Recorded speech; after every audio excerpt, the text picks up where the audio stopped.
All right, college football playoff. We'll start here because you are a Penn State grad. Didn't go well for you, but really good game. Both of the college football playoff semifinals were really, really good games. How about this? We'll start here. Penn State. I don't want to call them little brother because that's what Michigan and Michigan State say, but they're that second. I don't know if it's even fair. You tell me. Is it fair to call them second tier of the Big Ten if you're saying traditionally Ohio State, Michigan? Because I'm not trying to disrespect Penn State. Penn State is really, really good, but they seem to be that really good program that can never quite, since Joe Paterno, can never quite get over the hump. It seems like they're always top 10-ish, but can they crack the top 5? Can they win a national championship? Can James Franklin ever win the big game? And it seems like they just always Yeah. fall a little bit short. But again, I'm not trying to disrespect them because they're right there. They're right there on the doorstep. Yeah, I think that is fair because Penn State was one of the premier programs in college football in the 1980s and even into the early 90s and even into the period where they won a couple national championships in the 80s. I think it was 82 and 86. And then they had that like Kerry Collins, Kajana Carter Mm-hmm. team that won the Rose Bowl. And I think that was right when they joined the Big Ten. So for a few years, they were, I think, the cream of the crop in the conference, but that quickly disappeared. And I mean, look, Ohio State and Michigan have dominated Penn State, dominated. I was looking the other day because Penn State used to play them both every year. Now with the expanded Big Ten to like 46 teams, I think they only play Ohio State every year. But there were almost no. I think I found one year where Penn State beat both of them in the same season, and most years lost to both of them in the same season. Going back 2 decades, it's just that is what Penn State has been before Franklin got there. Even Franklin's done a great job of getting Penn State back because remember after the whole Jerry Sandusky thing and Penn State got hit with huge scholarship reductions and massive penalties, Penn State was in bad shape. So I give Franklin a lot of credit, but he has not been able to get over the hump. And you saw that again, even against Notre Dame. Like Franklin's really good. If his record in games against teams outside of Ohio State and Michigan is amazing over the last several years. But Ohio State, Michigan, and now against a team like Notre Dame in the college football playoff, you see there is kind of a ceiling. Although Penn State was very much in that game and certainly had a chance to win. Even if they had, though, it would have likely ended the same way it usually does against Ohio State, with your Buckeyes winning again, which I'm sure they're probably going to do against Notre Dame as well. We'll see. I hope so. Afterwards, people kept crapping on James Franklin, and I get it. Whatever his record is, 1-14, I don't know exactly, but it's something like that against top 5 teams or whatever it is. And I'm thinking to myself, why can't we just say instead of he sucks, he chokes, why can't it just be this dude's a top 10 coach who's probably not a top 5 coach, right? That's what it is to me. And if he ever wins a couple of those big games, he can become that top 5 coach. It's kind of the same with Ryan Day. Not exactly the same because Ryan Day's overall record is much better. But the people that are saying, oh, Ohio State, their fan base, they're the lunatic fringe. And I'm thinking, all that Ohio State fans wanted was for Ryan Day to win a big game or two, right? It Yeah. wasn't personal. Ryan Day did inherit amazing Urban Meyer teams. He's had top 5 AP teams all 6 of his years.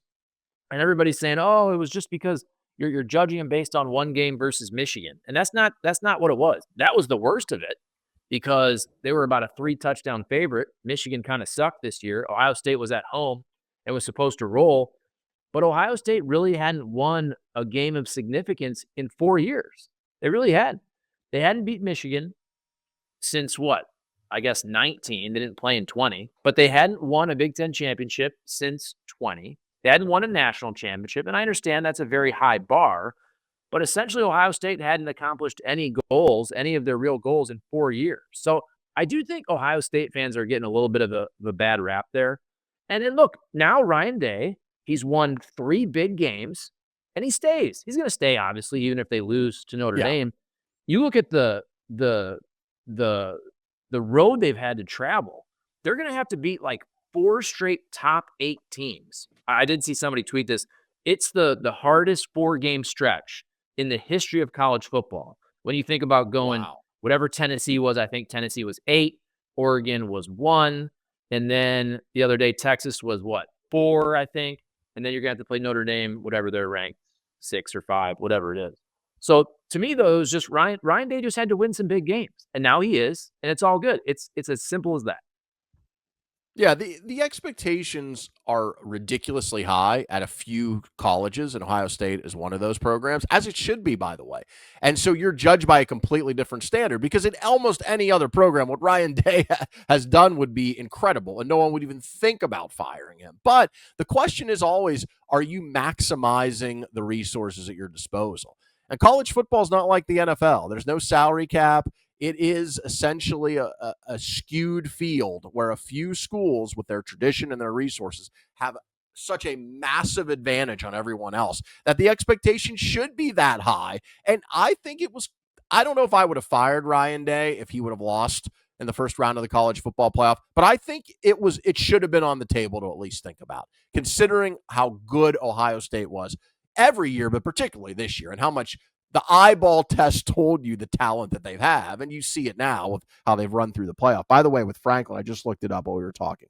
Career at Penn State, he's 101 and 42.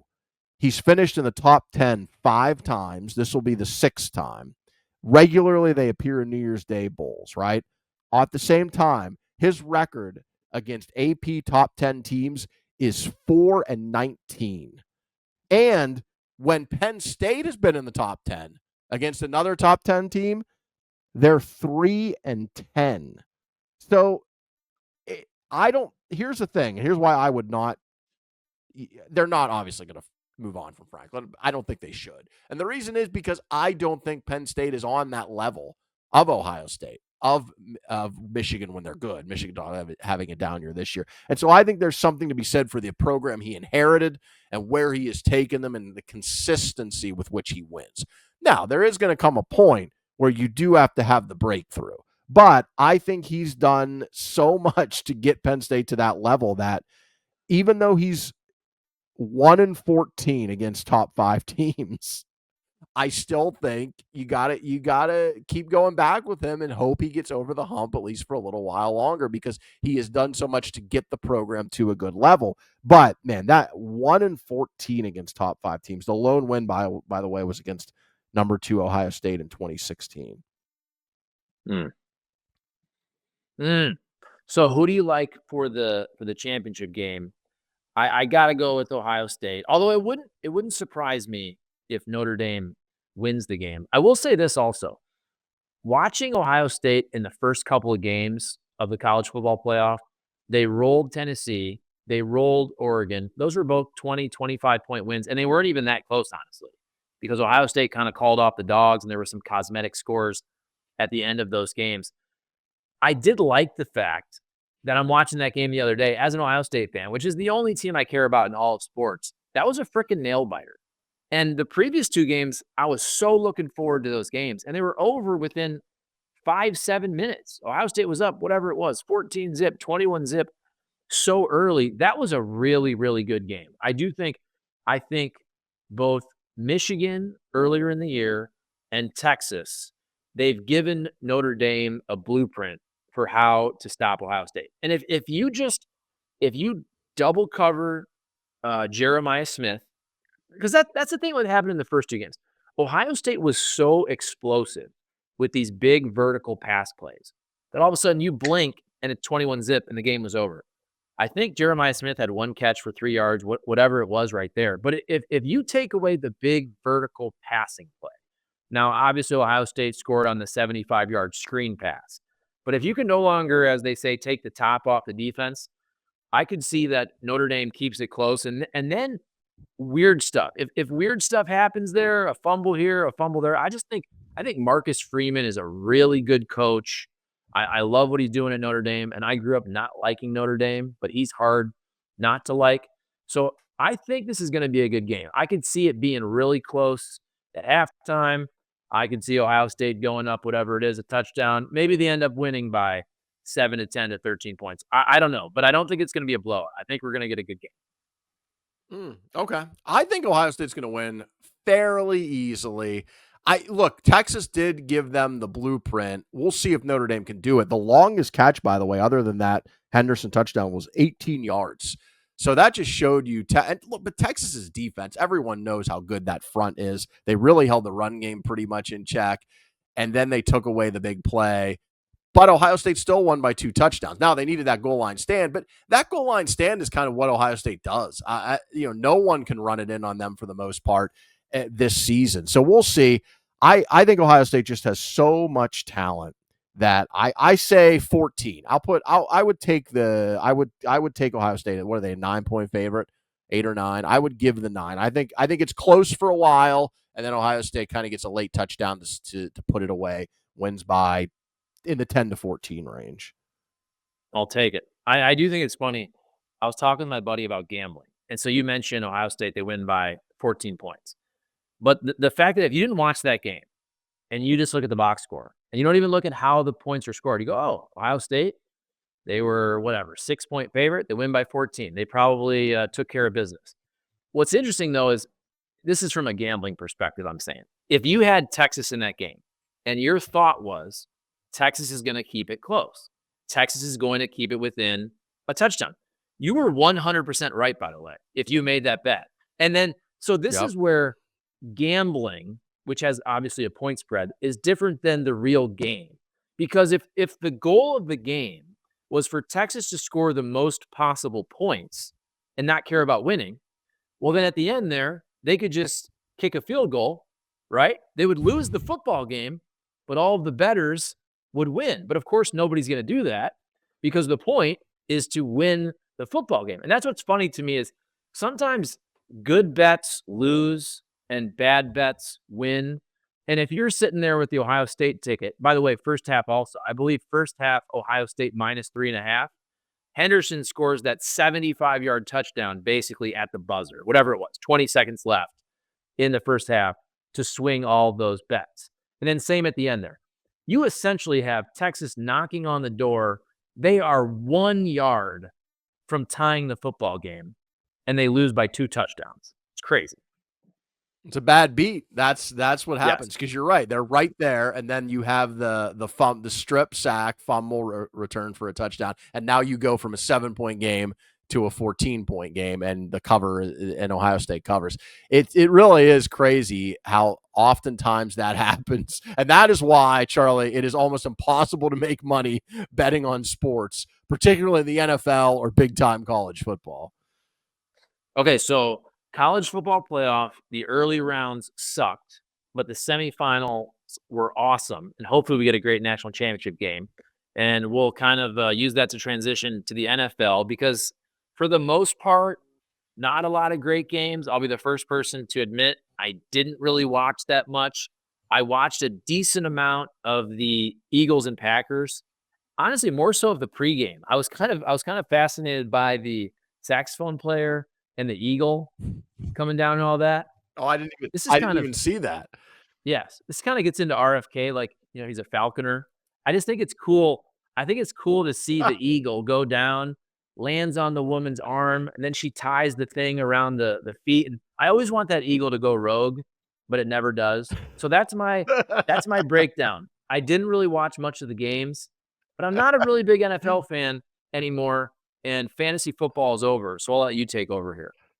You may not have watched the games, but you got a breakdown definitely of the Eagle pregame ceremony. Well, look, 5 of the 6 games were blowouts. The home team won them all 5 of those. The one that was a good game was the road team that got the win, the Commanders, and that turned out to be a pretty exciting game.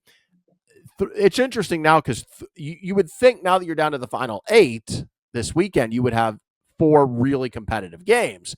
We'll see. But based on point spread, the only one projected to be super competitive is the Bills-Ravens, which is the game of the weekend. They are both legitimate Super Bowl contenders. Both had great seasons, led by quarterbacks who are probably going to finish first and second in the MVP voting, Lamar Jackson and Josh Allen. Baltimore's a 1-point favorite on the road. I think the Ravens are going to win this game. Buffalo's really good. They're at home. But this just feels like the Ravens' year to me. It feels like everything has come together for them with Derrick Henry now and Lamar back there, and you get a defense that's playing really well the second half of the year. Also, I've been watching Hard Knocks this year on Max, which is following the AFC North. And as a Steeler fan, I hate to say this, but it's made me kind of I don't know if like the Ravens is too strong, but have some respect, begrudging respect for them and Harbaugh and what he's done there. I really feel like this is the year they break through finally with Lamar Jackson. And then the other three games, the spreads are Eagles by 6.5 over the Rams, Lions by 9.5 over the Commanders, and Chiefs by 8 over the Texans. Now, judging by past history, one of those games will end up being really close and maybe producing an upset because you often see the teams that get the bye. It used to be 2 teams that got the bye in each conference. Now in this recent playoff format, it's 1. Those teams often lose or are really challenged in that division round, even though they have the bye. So we'll see. I think probably the team most likely to be really challenged actually is the Chiefs, the 2-time defending Super Bowl champs, because that's just the way they play all year. Almost all of their games, if you watch them this season, were decided by one score, and they won all of them, basically. I think they have 15 or 16 straight wins when games decided by one score, which is incredible. That's just kind of the way they play now. Their offense isn't as explosive as it used to be. Their defense is really good. They've got a great coach, and they've got, even though he's not going to win the MVP, probably the best quarterback in the game and one of the best ever in Mahomes. So that one, to me, would be the one I could see being close. I think the Lions are just going to roll over the Commanders. They look, talk about a team that looks like this is their time.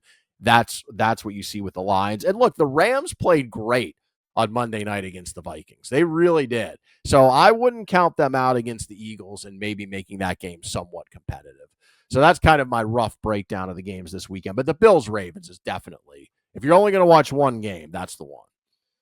Yeah, I know you're a Steelers fan. I've always thought the Ravens were likable. I think Harbaugh's likable. I think Lamar Jackson's likable. I also think Lamar Jackson, he's had so many great regular seasons and the MVPs and all that. And just the narrative, obviously, which keeps building year after year that he can't win in the playoffs. I'd like to see him actually break through. Now, the one story, again, not on the field. This is me. I'm paying attention to the saxophone player, the eagle, the actual eagle, the bird.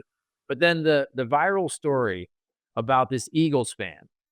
I'm sure people have seen it. If not, I'm not going to include it here, but just you can see it anywhere on social media. So this Eagles fan apparently calls this Packers fan in the stadium a dumb C word. And I believe it's either husband and wife, boyfriend, girlfriend, whatever it is. And apparently now this Packers fan also may be a little bit of a schemer, and he used a GoFundMe. I don't know if he was trying. I don't know if he was trying to go viral and create a viral moment, because instead of defending his wife or girlfriend, and I should know this, by the way, but whatever. I'm not going to look it up. I don't care that much. Instead of defending the woman being called a dumb C word, he's videoing it, obviously, with his camera. And then, of course, you know what happens. The internet does its job, and they find this guy. Apparently, I see he's a DEI consultant somewhere. And he was a dick, by the way. Which is hilarious. Right. He clearly deserved all of the negative commentary he's getting. From what I've seen, he was a total a-hole. But then I see these stories too, and I understand people are a-holes. If you don't physically assault someone, right? I mean, a couple months ago, that Ravens fan, if you saw, he beat the hell out of somebody. That's different. You're committing assault. If you just use really bad language, I totally get the Eagles saying, hey, you're not allowed back in the stadium. I get that. Even though the guy's a dick, when you get to the point where you're getting people fired, I don't know. I don't like this dude. I'm not trying to defend him, but I feel like when you're getting fired from your job, I do look at these people still as human beings. You're trying to make a living, potentially, if you have a wife and kids and all that. I think sometimes we go too far. But if his company also saw that behavior and said, we don't want to be associated with this guy, I guess I can get that. Yeah, look, the company has the right to do it. I understand why they did it, but I'm a little uncomfortable with it as well. Another thing when it comes to technology, if this same thing happened 20 years ago, well, 25 years ago, that guy would not have been fired because we would not have video of it. No one would have had a cell phone to record it. So I think that we have to remember that people have bad moments and they do and say shitty things sometimes. And if we're going to start firing everybody who does something like that because they have a bad moment. Again, I'm not defending what the guy did. He seems like an asshole, and I don't feel a ton of sympathy for him for getting fired. And if I were that other guy, I might have fought him. I mean, he was beat, but we also don't know the full context of everything that happened too. That's another thing to think about. We saw that clip of that interaction, which made him look terrible, obviously, but we didn't see the full thing. He didn't have a great moment. I don't like people being fired. And I said the same thing when we talked about kind of the cancel culture thing. I just don't like people being fired for non-criminal activity when, especially if it's a one-time thing and it's maybe their worst moment or a really bad moment and we don't maybe have all the context. It just, I don't know. I don't like it. And I hate defending to some degree this guy because, again, he seems like a total asshole and I have very little sympathy for him. But it's more the principle of the larger point of, should we be canceling people, because that's essentially what happened, for bad, rude, nasty behavior that isn't criminal? That makes me uneasy, I'll be honest.